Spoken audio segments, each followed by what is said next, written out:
আসসালামু আলাইকুম ওয়া রাহমাতুল্লাহি ওয়া বারাকাতুহু। রহমতের বাণী, মাগফিরাতের পয়গাম আর নাজাতের সুসংবাদ নিয়ে এলো আমাদের কাছে রমাদানুল করিম। আলহামদুলিল্লাহ, এক এক করে রমাদানুল করিমের তারাবির সালাতের শিক্ষা আমরা বর্ণনা করতে পেরেছি। আলহামদুলিল্লাহ, আমরা আলহামদুলিল্লাহ পিছনে 4টি তারাবির শিক্ষা সম্পর্কে কথা বলেছি।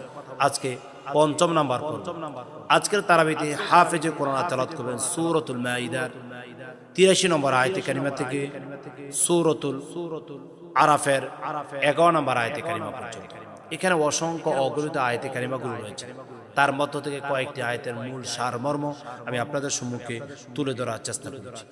এর মধ্যে অন্যতম যে আয়াতে কারিমা নিয়ে আজকে আমি কথা বলবো সেটা হচ্ছে সূরাতুল মাইদার 90 নম্বর আয়াত।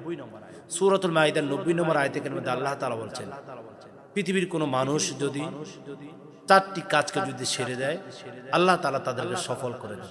সুবহানাল্লাহ, বড় চমৎকারময় কথা। আল্লাহ তাআলা বলেন, ইয়া আইয়ুহাল্লাযীনা আমানু ইন্নামাল খামরু ওয়াল মাইসিরু ওয়াল আনসাবু ওয়াল আজলামু রিজসুম মিন আমালিশ শাইতান ফাজতানিবুহু লাআল্লাকুম তুফলিহুন। সুবহানাল্লাহ। মদ, জুয়া, প্রতিমা পূজা, ভাগ্য নির্ধারক তীর, এই 4টি জিনিস যদি ছেড়ে দেয় আল্লাহ তাআলা তাদেরকে সফল বানিয়ে দেবেন। এগুলো হচ্ছে আল্লাহ তাআলা বলেন ফাজতানিবুহু রিজসুম মিন আমালিশ শাইতান, শয়তানের কাজ।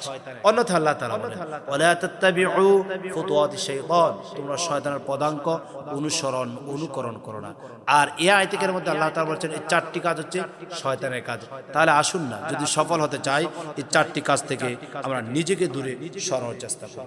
তারপর আল্লাহ সুবহানাহু ওয়া তাআলা হযরত ঈসা রূহুল্লাহকে আল্লাহ তাআলা কি নিয়ামত দান করেছেন, কি সম্মান দিয়েছেন, কি দান করেছেন, সেগুলো আল্লাহ সুবহানাহু ওয়া তাআলা খুব সুন্দরভাবে বর্ণনা করেছেন। আল্লাহ সুবহানাহু ওয়া তাআলা এই আয়াতে কারিমাগুলোর মধ্যে সুন্দরভাবে সুশৃঙ্খলভাবে আল্লাহ তাআলা তুলে ধরেছেন এই কথাগুলো থেকে আমরা অসংখ্য অগণিত বিষয় শিখতে পেরেছি। তারপর আল্লাহ সুবহানাহু ওয়া তাআলা কুরআনুল কারীম সূরাতুল আনআমের 103 নম্বর আয়াতের মধ্যে বড় চমৎকার ভাবে বলেছেন, যালিকুমুল্লাহু রাব্বুকুম লা ইলাহা ইল্লা হুয়া খালিকু কুল্লি শাইইন ফা'বুদু ওয়া হুয়া আলা কুল্লি শাইইন ওয়াকিল। তিনি তো তেমন রব, তিনি তো সেই রব। যালিকুমুল্লাহু রাব্বুকুম লা ইলাহা ইল্লা হুয়া খালিকু কুল্লি শাইইন ফা'বুদু, তিনি ছাড়া কোনো ইলাহ নেই, তিনি ছাড়া কোনো মাবুদ নেই।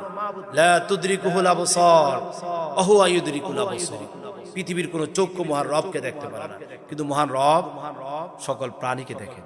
সুবহানাল্লাহ, সুবহানাল্লাহ, সুবহানাল্লাহ। এই কথাগুলো আল্লাহ তাআলা ধীরে ধীরে তুলে ধরেছেন। এই বর্ণনাগুলো আজকের তারাবি থেকে আমরা শিক্ষা গ্রহণ করছি।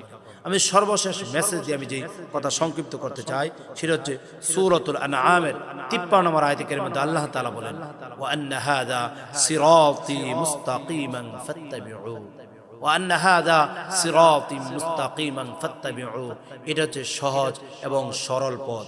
এই পথে তোমরা পরিচালিত হও, এই পথকে তোমরা দেখে দেখে চলো। যেমন আমরা সালাতের মধ্যে বলি ইহদিনাস সিরাতাল মুস্তাকিম সিরাতাল্লাযীনা আন'আমতা আলাইহিম গায়রিল মাগদুবি আলাইহিম ওয়ালাদ-দাল্লিন। এই কথাগুলো আল্লাহ তাআলা আজকে তারাবির মধ্যে তুলে ধরেছেন। তাহলে আসুন আমরা প্রতিদিনের প্রোগ্রামগুলো দেখি। আমি বিশ্বাসের সহিত বলতে পারি আমাদের প্রতিদিন প্রোগ্রামগুলো যদি দেখতে পারেন, অনুধাবন যদি করেন, কোরআনুল কারীমের কিছু নির্যাস, কোরআনুল কারীমের কিছু জ্ঞান আপনার মাথায় ঢুকবে আশা করি ইনশাআল্লাহ। আল্লাহ তাআলা আমাদের সবাইকে কোরআনুল কারীমের সাথে লেগে থাকার তৌফিক দান করুন। আমাদের আগামী পর্ব দেখার আমন্ত্রণ জানিয়ে এখানেই বিদায় নিচ্ছি। আসসালামু আলাইকুম ওয়া রাহমাতুল্লাহি ওয়া বারাকাতুহু।